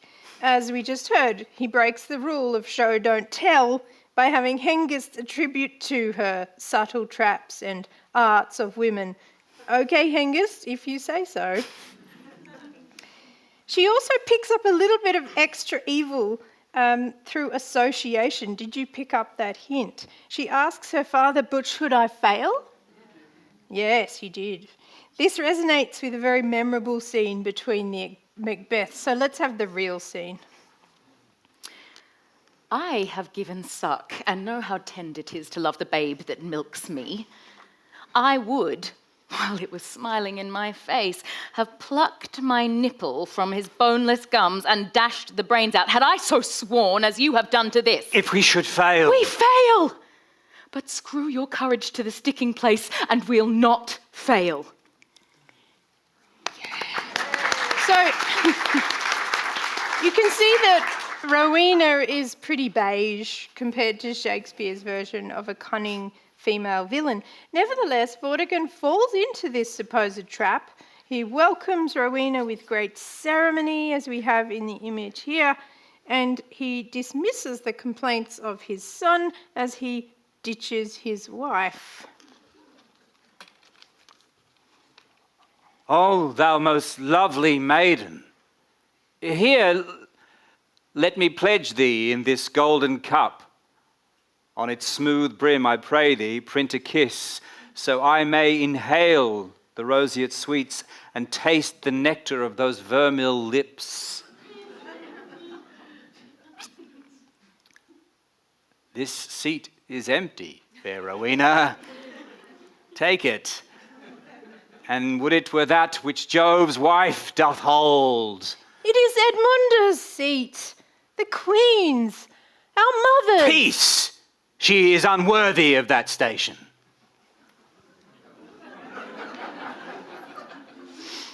Vortigern's decision to replace their mother sours his relationship with his two remaining sons, and so they switch sides. They take their mother with them and join Aurelius and Uta. Vortigern, in exchange for Rowena, also hands over the whole of Kent to Hengist. This sours his relationship with his still unnamed barons. One of the Vortigern's sons kills Hengist, and Rowena, who was planning to poison Vortigern, is taken prisoner and poisons herself instead.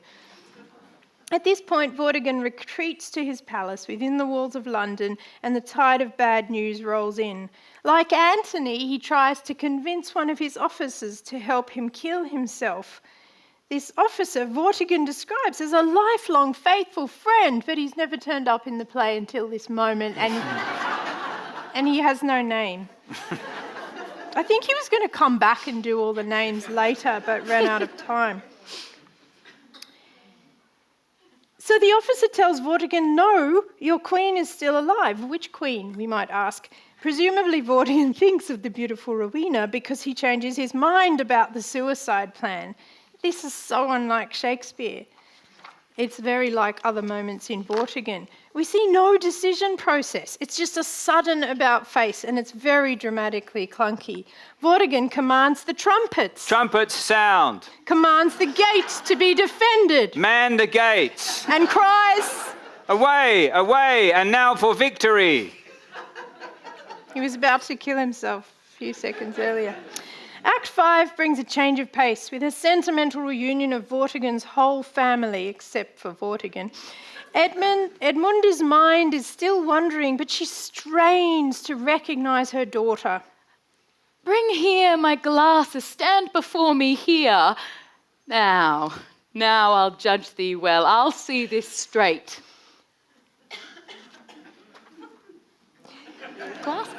It's a poor copy of a King Lear recognition scene. It may have struck older members of the audience as strange because Shakespeare, as far as I can see in my wonderful Harvard concordance, never used the word glasses to apply to seeing aids. The Oxford Dictionary cites the first use of glasses in this meaning in 1736. Oops. The plot finally comes to a climax at the Tower of London, where Vortigern, his small loyal force of unnamed barons and unnamed officers, retreat to what they call Caesar's Tower. Well, this is a way of referring to the Tower of London. It's a clumsy nod to Shakespeare. The iconic central structure of the Tower of London complex was, of course, built by William the Conqueror in 1078. But in Shakespeare's Richard III, just before he is locked in the tower, the little prince and Buckingham have a historiographical conversation about it. The evil Uncle Richard is listening in. I do not like the tower of any place. Did Julius Caesar build the place, my lord? He did, my gracious lord, begin the place, which since succeeding ages have re-edified. It is upon record, or else reported successively from age to age he built it.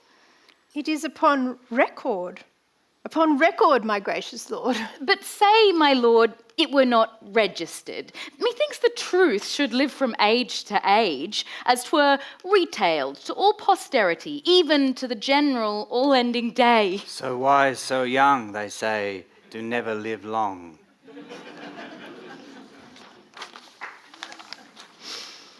The young prince, had he lived longer, would have been an excellent historian. He wants to discuss how we know what we know about the past, which is more reliable, documented facts or oral accounts passed down over time. This, of course, is very topical for the play itself, for its own influence in twisting the truth about Richard III and the princes in the Tower. It is also topical for us tonight as we think about the confidence people invested in William Henry's documentary evidence. But we need to return to his play once more to push through to the sour sweet ending. After calling for trumpets, remember, renewing his defence, Vortigern has another inconvenient attack of conscience and asks his nameless followers to comfort him. Pour forth, I pray thee now, some flattering words, for I am weary, and my lamp of life doth sadly linger, and would fain go out. For look you, my poor soul is sore diseased. Courage, my noble sir. Time was, alas, I needed not this spur, but here's a secret and a stinging thorn that wounds my troubled nerves. Oh, conscience, conscience. When thou didst cry, I strove to stop thy mouth by boldly thrusting on thee dire ambition. Then did I think myself a god. He describes this vision that he has of 50 breathless bodies mocking him, of death clad in hideous colours, stalking him. He begins to speak directly to death. Oh, then thou dost ope wide thy hideous jaws, and with rude laughter and fantastic tricks, thou clapp'st thy rattling fingers to thy sides. And when this solemn mockery is ended... Stop. What? So that's the point at which the whole thing came undone on the 2nd of April. William Henry, in his confession, shows how this happens. William Henry, could you tell us how that happened? No sooner was the above line uttered in the most sepulchral tone of voice possible than the most discordant howl echoed from the pit that ever assailed the organs of hearing. After the lapse of 10 minutes, clamour subsided when Mr. Kemble, having again obtained a hearing, instead of proceeding with the speech at the ensuing line, very politely, in order to amuse the audience still more, re-delivered the very line above with even more of a solemn grimace than he had in the first instance displayed. Thank you, William Henry. Joe, an even more solemn grimace. So we're going to give that a go. Remember, you're speaking to death, but you're also trying to get the biggest laugh out of the audience. You've got your own little play within the play going on because you're critiquing the play as you go. And you're not off the hook. There's no such thing as a free lecture. That clamour that was described, you're bringing that into the picture. So what I want is noise, and then when I go like this, the noise is going to stop. Probably not 10 minutes though, not 10 minutes. Are you up to that? Yeah, that's good enough. Are you ready, Joe? Yes. Okay, clamour.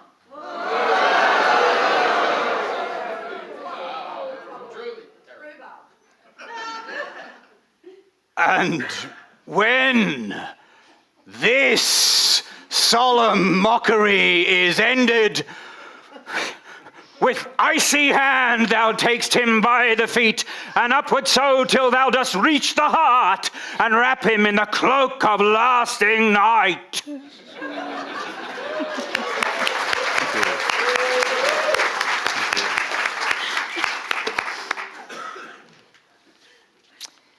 So on the fateful night, the play amazingly went limping on, and so Vortigern himself, despite hearing of Rowena's death, decides to fight on. You died. In his final desperation, he asks not for a horse, but for another sword. Give me another sword! I have so clogged and badged this with blood and slippery gore that it doth mock my gripe.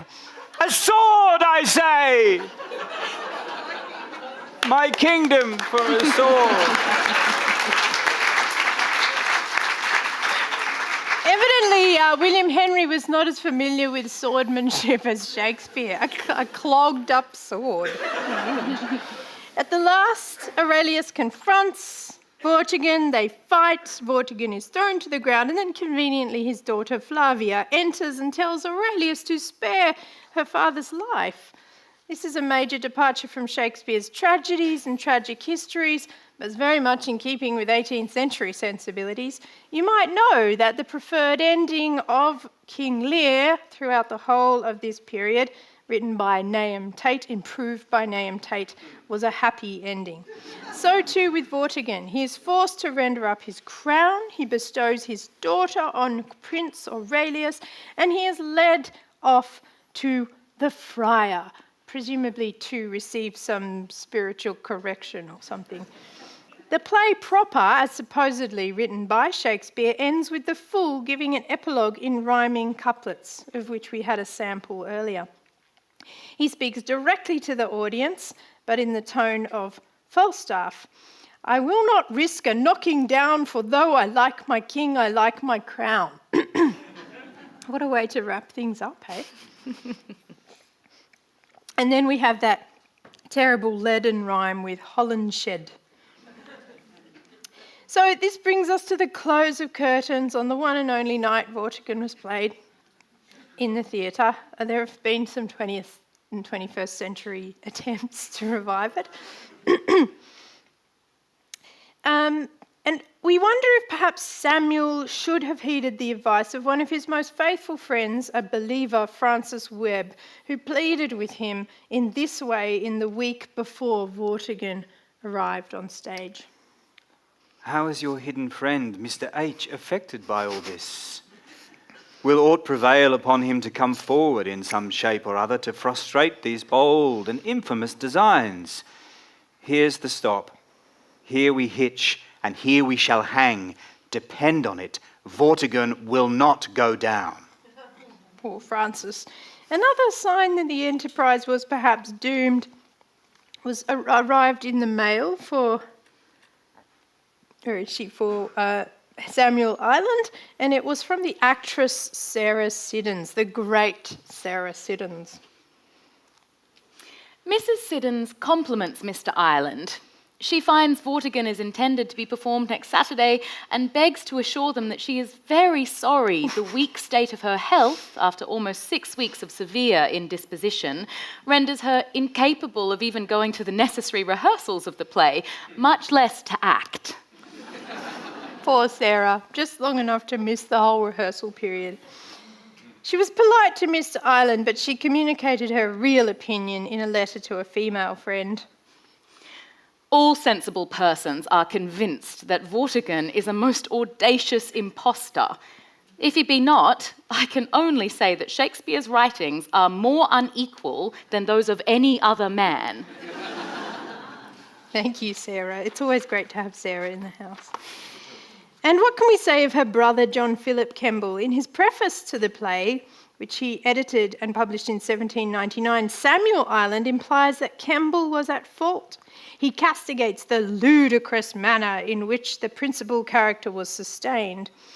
Geoffrey Kahn points to Kemble and Malone as engineering between them a conspiracy to bring down the play. Kemble himself in later life denied that he acted in any way that purposely mocked the play. Do we believe him? We might remember that it was Kemble who argued to have it performed on the 1st of April. Samuel Ireland publicly refused to accept his son's confession. And as we can see from their parallel publishing activity, he went on to lay Vortigern before the public as a book, he says, for their more careful criticism. Do we believe him? The two parted ways and never reconciled. William Henry publicly and repeatedly claimed that all the papers and the play was his own work. There was the authentic account of 1796, the Confession of 1805, and the Confession of 1832, published with the play. Isn't he like someone on social media who keeps saying, "I'm so sorry I did that terrible thing. Do you want to know how I did it?" He signed a statement that exonerated his father from any involvement in the forgeries. But do we believe him? At the end of the Vortigern story, we're left with more questions than answers because our main sources for understanding it come from those associated with the forgery. William Henry went on forging. Cashing in on the public interest in the whole affair, he even sold copies of his own forgeries as the authentic original forgeries. In this passage from his confession, we get a glimpse into how his mind worked. The play of Vortigern was then agreed for and, with much delay, brought forward. The world condemned it, but that did not lessen the satisfaction I felt in, having at so early an age, wrote a piece which was not only acted, but brought forth as the work of the greatest of men. Mr. Malone's very tedious epistle then appeared. The forgery, he says, is weak and poorly contrived. Why, then, should he bestow so much time and labour and dive into antiquities or search registers of births, marriages, deaths, etc., and spin out an epistle of upwards of 400 pages to prove what, as he says, was visible to the meanest capacity, but most of the time he was confessedly in a dream? He wants to point out here that it was a forgery, although forgery is in italics, which is akin to saying forgery, but a really good forgery is what he wants to get away with. William Henry's strange sense of gratification at deceiving so many people and his posture of triumph is pitiful. Despite publishing his so-called confessions, William Henry never seemed penitent. Throughout the drawn-out story, he vindicates himself as being a mere boy, but he does this 18 months after, so he's still technically a mere boy, explaining how he did it all to give pleasure to his father. But he nurses a lasting injury that Vortigern was not given a fair hearing, even though he was complicit in promoting it as being Shakespeare. There is plentiful evidence that he did not work alone, though, and this is interesting. Extant manuscripts of Vortigern show multiple hands at work, correcting, editing, changing the text, including those of that housekeeper, Mrs. Freeman, who was probably his mother, and his two sisters, also daughters of Mrs. Freeman. This caricature from 1597 seems to represent a collective family affair. This is the lock of hair. This is William Henry, of course. I think this is a kind of primitive depiction of generative AI, wouldn't you say? Why did Samuel refuse to admit his confederacy in the forgeries? Why did William Henry take the blame and credit repeatedly upon himself? These are questions we just can't answer. But in an age when content pilfered from diverse sources can be artificially recombined and passed off as human invention, the Vortigern story might be able to help us reflect upon if and why authenticity matters.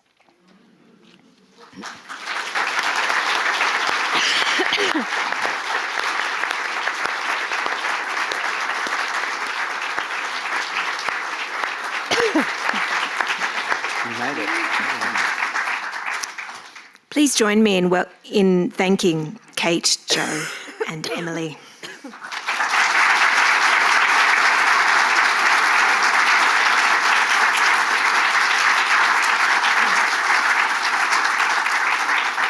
And Susanna.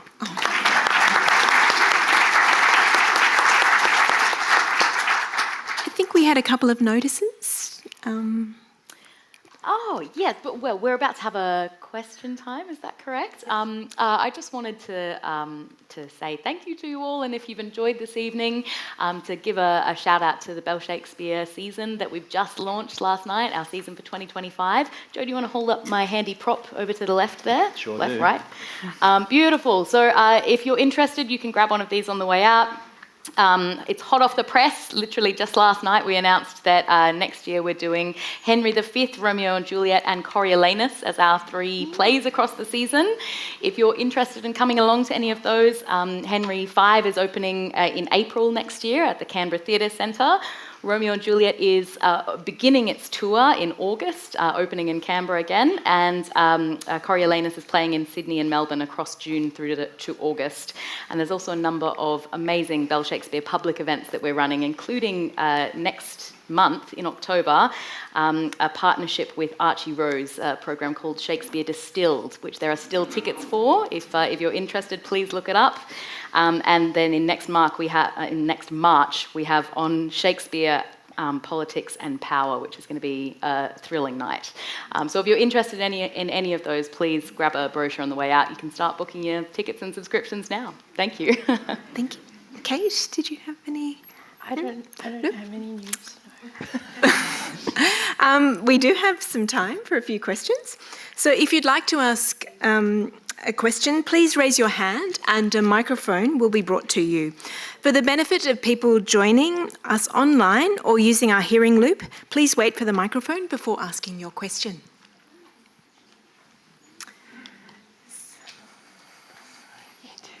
That came very quickly.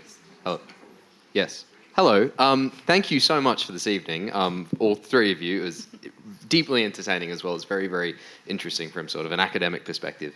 Edutainment. Yes, there should be more of this. I particularly like the point that you made at the end where you made the comparison to generative AI and the sort of pulling from various sources, very contemporary, very, very interesting comparison to make. How much do you think that the context of this being somebody attempting to replicate Shakespeare, who, as we all know, is, sort of fantastic in so many ways, and attempting to replicate that, how much does that reflect upon the quality of Vortigern as a work as compared to something, to bring it back to Australia, say like the Ern Malley hoax, where, you can look at that now and say, well, actually, on its own merits, it is quite good. Do you think that this is sort of a unique example of something kind of being a work that can be judged on the merits of it being quite bad when compared to what it's attempting to replicate? Or I guess what I'm asking is, do you think that there's sort of a rule that these things are always viewed in a bad light, or can they be genuinely good works on their own merits? You're looking at me, so I suppose that I should. My thinking with this case is that William Henry missed out on being a very good writer because he tried to ally himself with being a great writer.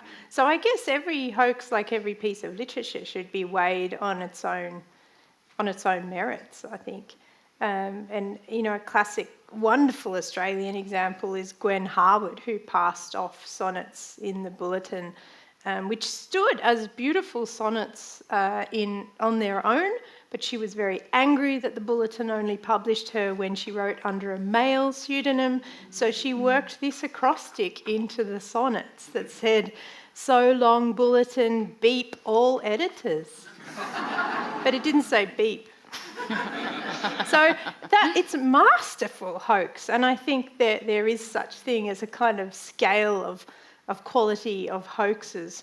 This one, making it all the way to Drury Lane, has to rank, right, as a story. And it can be quite funny on its own. Absolutely. Yeah.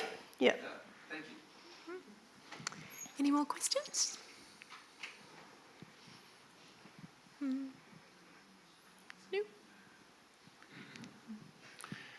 I guess, looking at this through contemporary eyes, there's a elephant in the room. We live in an age of hoaxes, and we've got one giant red blob, across the Pacific who's about to possibly become president again. And I guess the question is, a lot of this rings sort of quite familiar in terms of, you mentioned there were believers and there were people wanting to believe and there were, people who were going to great lengths to put holes in it. But do you think people then were more worried about truth than they are now because this whole problem around, it seems, social media and, the whole ability to actually, we talk about generative AI, actually getting to the truth of things just becoming so much hard work, just forget about it and go with what you like. Have things changed? Do you think the people then were more like perhaps people here 50 years ago or even 30 years ago than people are now? Or do you think this is perhaps overblown and people still are, fairly concerned about the hoaxes and the conspiracy theories and the madness? Such a tricky thing to gauge, isn't it? I personally think that time changes, but people remain the same. I think that's some of the fun of this story comes out of just how human some of these characters that emerge are. The actor that doesn't believe but wants to go on, or the Mrs. Freeman. But yes, who is whispering in the wings, Jordan. saying, good job. The people that really wanted it to be true for maybe perfectly lovely reasons, they wanted it to be true. And unfortunately, it just didn't quite work. But I think at that particular time in history, you just have to factor in that belief was something different perhaps than what belief is these days. We quantify it differently. And of course, it was inextricably linked up in religious beliefs and faith and that sort of things in a way that perhaps it's become more about the burden of proof these days. That's my thoughts and feelings. Anything? My strong thought is that it's so important to understand the past to live in an informed way in the present. And I love the way that these moments can reflect on one another. But the other observation is that new technologies are built into both situations. So it was print technology that permitted these pamphlets and books to be churned out and to be circulating constantly. And print technology had been around for a while, but the fairly new technology in this era was the pamphlet. And a lot of these little books we've been talking about are, in fact, pamphlets. So I'm in favour of saying the things stay somewhat the same, and certainly understanding what happened in the past can help us to approach the present with a keener eye of an analysis. Great question. One or two more questions, and then anyone?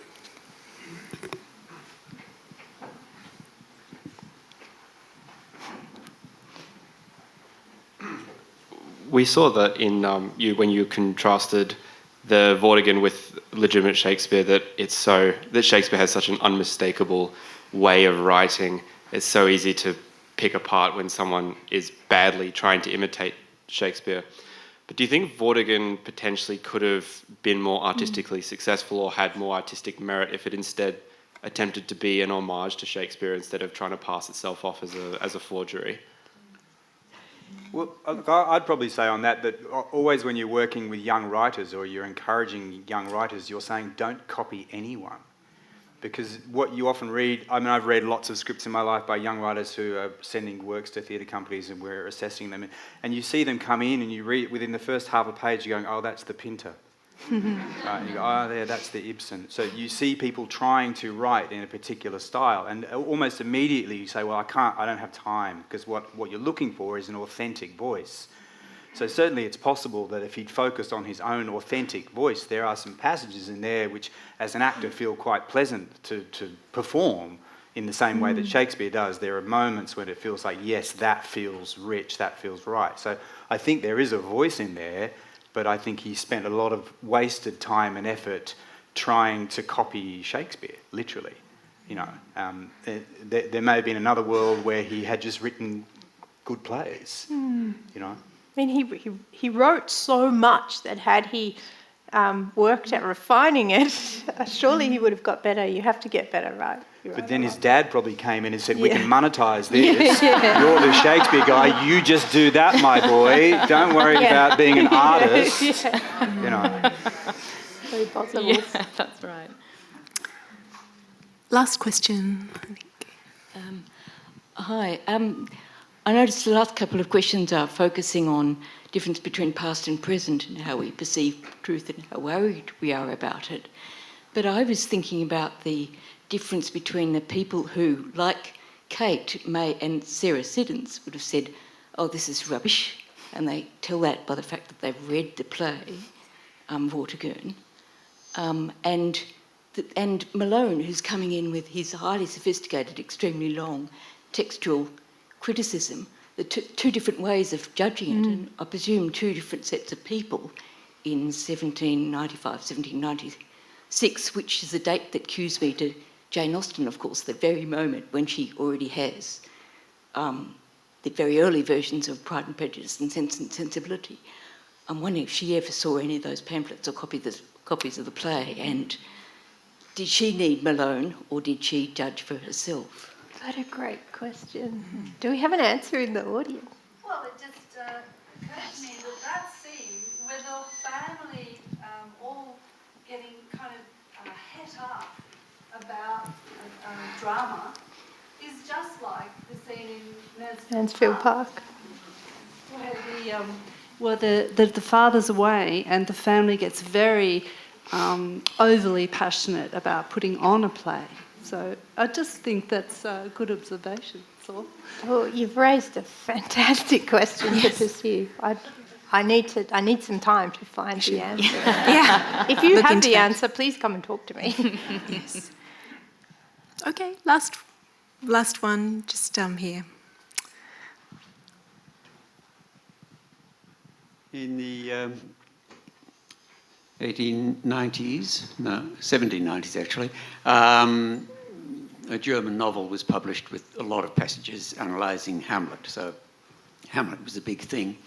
What sort of repercussions were there on the continent? Was this a big scandal, a big issue in, beyond British shores? I don't have an answer. Do you have an answer No, to that, no, Susanna? we'll have to look into it. I do know that the Ossian poems by James Macpherson that I described as one of the earlier, not really hoaxes, but literary controversies, were criticised strongly in Britain, but taken up on the continent as wonderful. It's almost like they didn't care what their provenance was. In the novel, The Sorrows of Young Wouter, in the first half of the book, Wouter reads Homer. In the second part of the book, when he's falling apart, he reads Ossian. So that is in fact Goethe's way. And that was, by the way, Napoleon's favourite book. He had a copy of it at the Battle of Waterloo. Yes, I learned that today. Yes. There are some wonderful books around about forgeries, the history of forgeries, and but yes, we've mostly focused on Chatterton, I think, and this when in our reading around. Yeah. I should put that slide up that has the extra reading. It's interesting for us as well, because I'd be interested to know of you in the audience who had heard of the play Vortigern before you decided to attend tonight. Because, and I'll admit this freely, even at Bell Shakespeare, I've been asking around and people have not heard of this forgery. So it's quite interesting because we're quite obsessed with who wrote some of the plays, and we know they're not all written by him completely.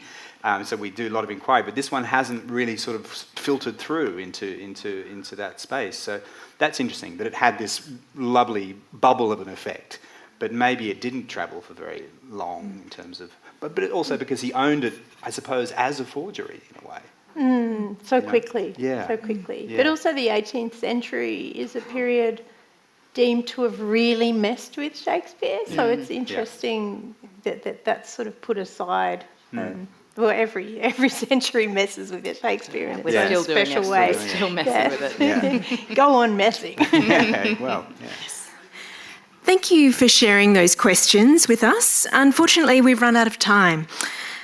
Please join me once again in thanking Dr. Kate Flaherty, Jo Turner and Emily Edwards.